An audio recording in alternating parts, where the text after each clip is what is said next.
El trastorno de estrés postraumático surge en algunas personas que han estado expuestas a acontecimientos muy estresantes y a la vez catastróficos, hechos como la muerte de algún ser querido en circunstancias traumáticas, lesiones graves, violencia sexual, etc., ya sea de forma real o como una amenaza.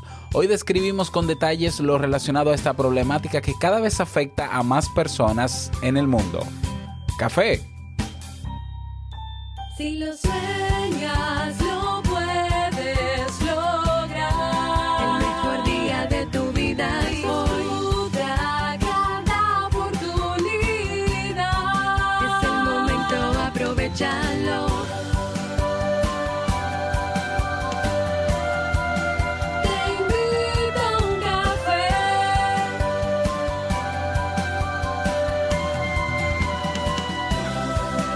Te invito a un café. Y ahora contigo, Robert Sasuki, consultor en desarrollo humano y emprendimiento.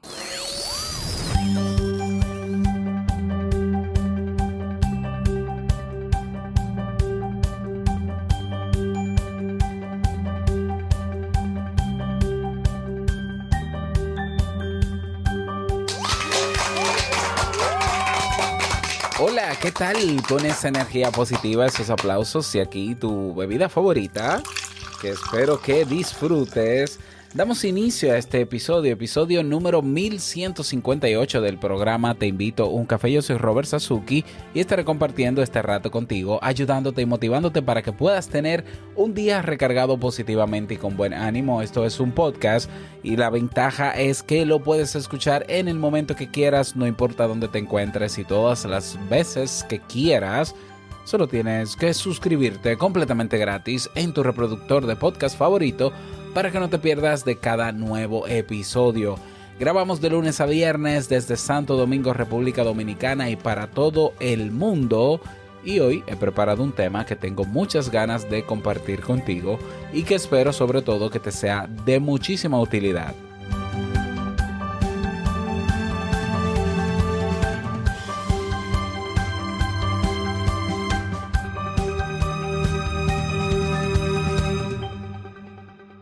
Si quieres desarrollar nuevas habilidades, aprender a autogestionarte, aprender herramientas técnicas que te ayuden a mejorar la calidad de tus días, tienes los cursos de nuestra Academia Kaizen. Tenemos cursos para lo que necesites. Bueno, quizás no todos los cursos del mundo, tampoco así, ¿no? Pero tenemos cursos, por ejemplo, de emprendimiento, tenemos de producción audiovisual, tenemos cursos de negocios online, tenemos cursos de marketing, de marca personal, tenemos cursos de liderazgos, de habilidades sociales, de desarrollo de hábitos, de motivación, de cómo desarrollar la motivación, sobre todo intrínseca. Tenemos curso básico de psicología, tenemos curso de asertividad, tenemos un curso de inteligencia emocional, de cómo mantener una sana autoestima, de gestión de conflictos, de mindfulness, de manejo del estrés y muchos más. Todo eso lo encuentras en Kaizen y con un solo monto de apenas $10 mensuales tienes acceso a todo lo que está y lo que vendrá. Así que nos vemos dentro en kaizen.com. Bien, vamos a comenzar el tema de hoy, que lo he titulado Estrés postraumático, ¿qué es y cuáles son sus síntomas? Yo estuve buscando entre el archivo de episodios y recuerdo que una vez hice un ciclo de temas sobre el estrés. Estrés, no estrés postraumático, sino estrés. Yo los voy a dejar en las notas del episodio. Recuerda que las notas del episodio completas están en teinvitouncafé.net, y haces clic en el título para que se despliegue todo el artículo. Lo voy a dejar en las notas del episodio, pero estuve revisando y no tenía un episodio hablando de estrés, del trastorno por estrés o de estrés postraumático, el TEP.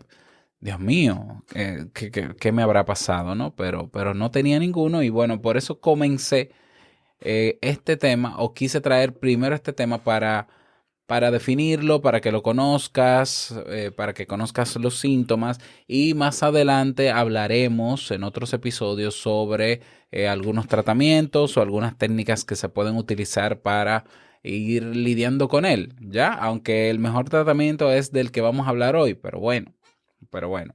Recuerda también otra cosa antes de entrar en materia con este tema, y es que en los reproductores de podcast solo están los últimos 120 episodios de Te Invito a un Café.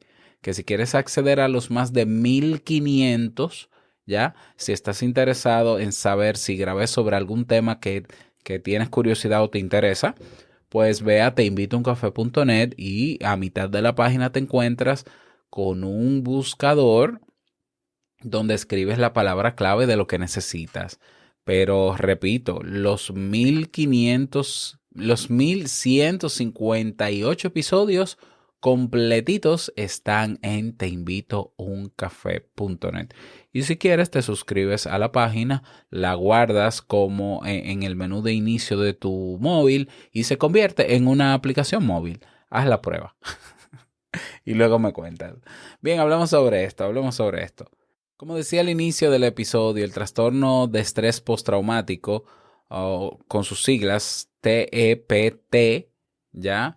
En inglés es PTSD, sí, traumatic, TPSD, post-traumatic, bueno, ya, que me enredo.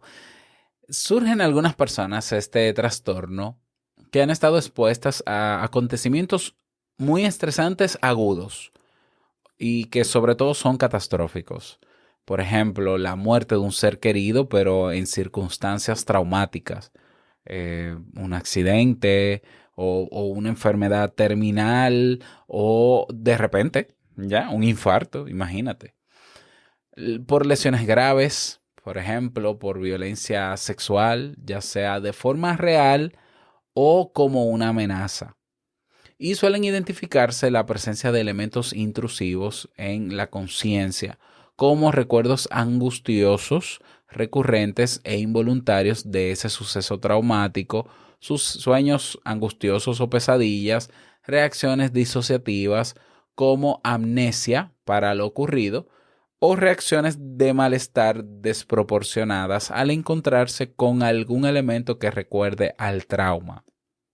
Por otro lado, las personas que sufren del TEP desarrollan una evitación muy marcada de los estímulos que tienen que ver con el trauma. Pueden intentar, por ejemplo, a toda costa evitar recordar el hecho, contárselo a otra persona o acercarse a personas, lugares u objetos que puedan ser susceptibles de provocar la reexperimentación del hecho. Es decir, estamos hablando de que uno de los síntomas del TEP es recordar constantemente o vivir en la mente el hecho traumático y están las conductas de evitación a cualquier situación que se parezca a ese hecho traumático. Hay también presencia de alteraciones cognitivas en el razonamiento y en el estado de ánimo, como por ejemplo la incapacidad para recordar un aspecto importante del suceso o creencias negativas sobre sí misma, sobre la persona, sobre los demás o sobre el mundo, sentimiento de desapego o incapacidad para experimentar emociones positivas. No es extraño encontrar un comportamiento irritable y arrebatos de furia o una culpabilidad o vergüenza muy intensa e incluso hipervigilancia, ¿no? Estar atento a todo, estar activado todo el tiempo o problemas de sueño o problemas de concentración. El trastorno por estrés postraumático se incluyó por primera vez en el Manual Diagnóstico y Estadístico, que digamos es uno de los libros de referencia del psicólogo clínico, en su versión 3 y se le llamaba popularmente el síndrome del militar. ¿Ya? ¿Por qué? Porque se notaban las reacciones y los síntomas de este trastorno en los militares, ¿no? Que iban a la guerra. ¿Ya? Entonces, algunos decían que era fiebre militar, no sé qué, pero no se habían hecho quizás todos los estudios necesarios para llegar a este trastorno con detalle. En los tiempos, por ejemplo, de el accidente que pasó con las Torres Gemelas, bueno, a partir de ahí surgieron muchísimas más investigaciones que ayudaron a entender mejor este trauma, ¿ya? Este trauma y por qué personas que han pasado por un evento traumático puntual, algunas de ellas desarrollan este tipo de reacciones, ¿ya? Ahora bien, el DSM-5, ya vamos por la versión 5, además nos recalca que la duración de la alteración que provoca el estrés postraumático debe ser superior a un mes, ya que si no dura un mes, entonces estaríamos hablando de un cuadro de estrés agudo, ¿ya? Que sería el trastorno por estrés agudo. Es decir, los síntomas que he mencionado tendrían que tener una duración por encima de un mes para que pudiera ser un criterio diagnóstico de TEP o de trastorno de estrés postraumático. ¿Cómo se desarrolla este trastorno? Experimentar un trauma no es simplemente tener que exponerse a una situación complicada y afrontarla. Los traumas desbordan los recursos psicológicos de la persona. Su cerebro, su alma y su ser no pueden procesar ni asumir tanto dolor de forma tan intensa y tan fugaz y por lo tanto desarrollan TEP como mecanismo de protección hacia futuras amenazas. ¿Ya? La persona ante un evento traumático puntual no tiene que estar necesariamente presente en el evento. ¿Ya? Imagínate que tú estás en confinamiento, ¿no? Que Dios no lo quiera, naturalmente, ¿no? Y te llaman y te dicen que tal persona que tú quieres mucho acaba de morir. Tú no tienes que estar ahí donde está muriendo la persona para quizás poder desarrollar esto o no, ¿ya? Pero es traumático para ti y está ahí. Y aunque tú no estés allá, es doloroso. ¿Por qué? Porque es algo que tú no te esperas. Es un dolor muy grande porque es una persona que tú quieres mucho. Bueno, para que sepas que no necesariamente hay que estar en el evento, ¿ya? Y claro, no todas las personas que experimentan un trauma generan esta sintomatología posteriormente, pero aún así la prevalencia puede llegar al 58% en población de riesgo, ¿ya? En el caso de violación, la prevalencia suele ser del 50% o más, y más aún si la persona agresora es alguien conocido para la víctima, ¿ya? Y esto ocurre naturalmente porque el hecho de ser alguien conocido provoca mayor inseguridad en la persona al pensar que en ningún sitio y con nadie se está a salvo.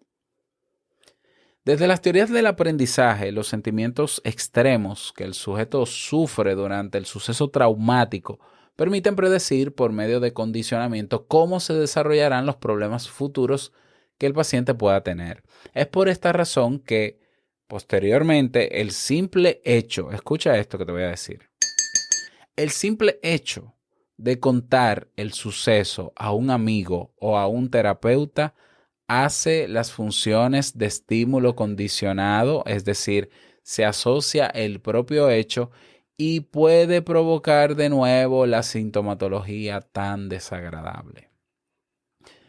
Para entender la reexperimentación que suele ocurrir en estas personas, por ejemplo, en forma de flashbacks, hay dos autores que hablan de una red de miedos tras la exposición al trauma que es reactivada una y otra vez ante múltiples estímulos, por lo que el sujeto comienza a desarrollar estrategias de evitación que se perpetúan por procesos de reforzamiento negativo.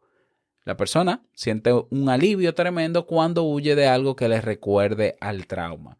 Entonces imagínate la importancia de conocer sobre esto, y no hay que ser psicólogo para saber de trastornos, no hay que ser psicólogo para saber de psicología, porque una cosa es saber y otra cosa es profesar la psicología y otra cosa es ejecutar, ¿ya? Entonces, de saber, todos deberíamos saber de psicología.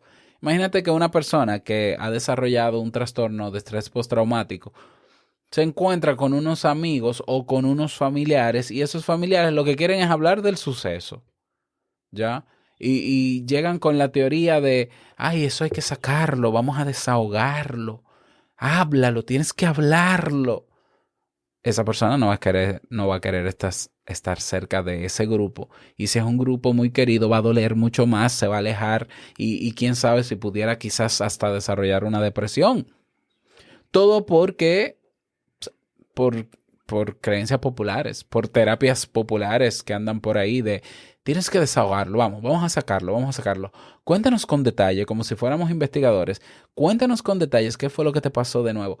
No, tacto, por favor. ¿Ya? Entonces, yo te vuelvo a repetir que el simple hecho de contar un suceso, el suceso traumático a un amigo o a un terapeuta, hace de estímulo condicionado. ¿Qué quiere decir eso? Se asocia al propio hecho. El cerebro, desde que tú comienzas a contarlo, empieza a rememorar y vuelve a activar las alertas con toda la sintomatología desagradable. ¿Ya? Entonces, mira por qué es importante saber de esto. Tú dirás, Robert, ¿por qué tú me hablas de trastorno por estrés postraumático? Si yo no tengo eso. Ah, pero te puedes encontrar con una persona que lo tenga y no saberlo. Entonces, tenemos que manejarnos con tacto ante los demás porque un trastorno no es algo que se ve necesariamente a simple vista. Tú puedes ver una persona muy tranquila, pero tú no sabes qué tiene dentro, porque somos así los seres humanos. Los pensamientos no se ven.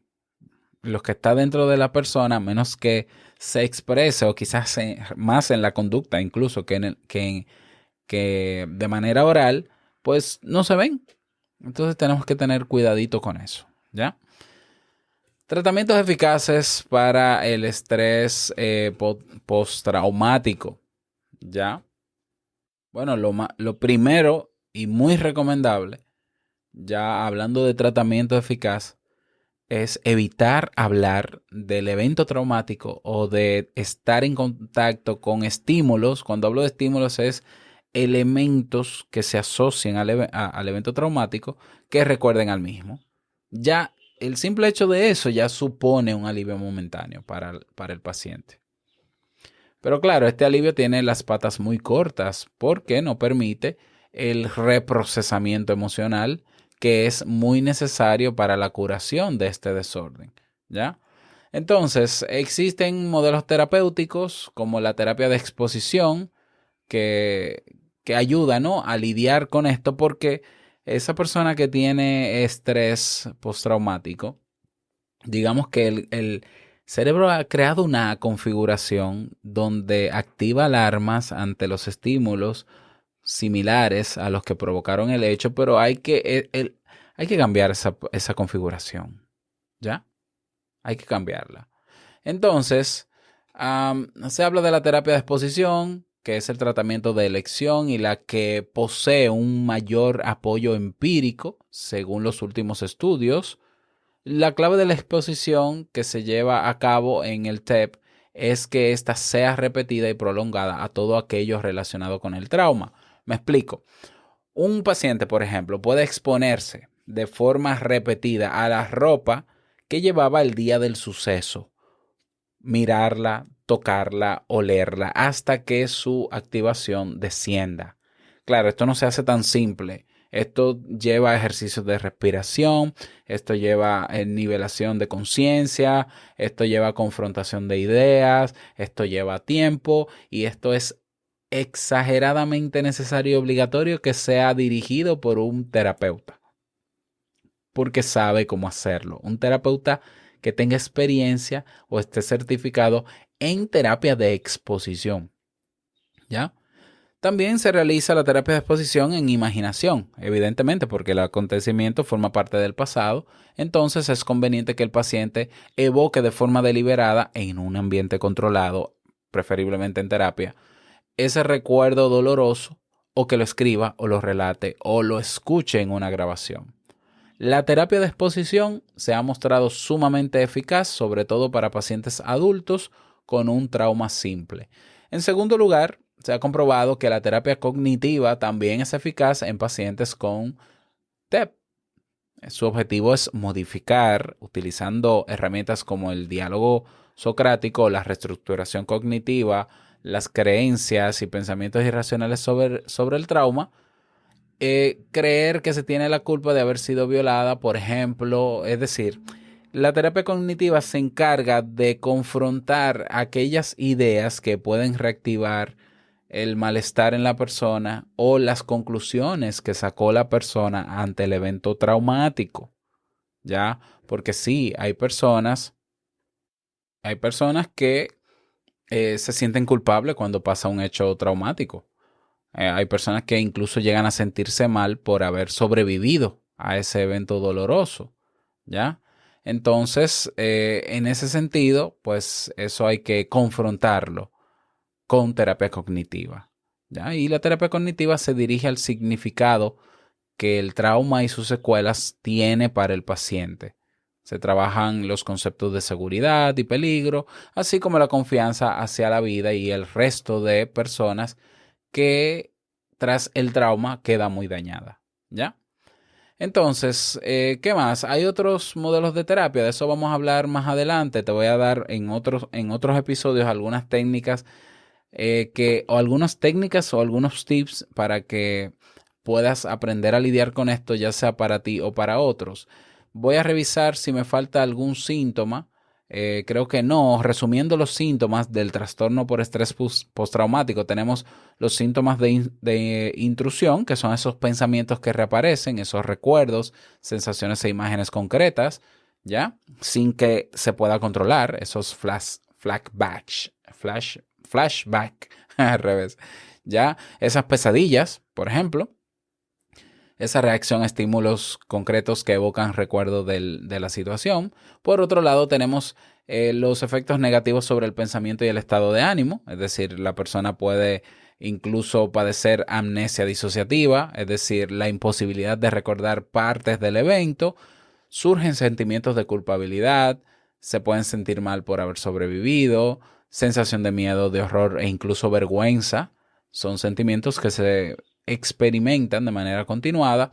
Tenemos también síntomas sobre sensación de alerta e hipervigilancia. La persona tiene la sensación de que algo va a pasar en cualquier momento. Y tenemos también otros síntomas difusos, ya que son, por ejemplo, aparición de conductas obsesivas o fóbicas, obsesión por lavarse las manos.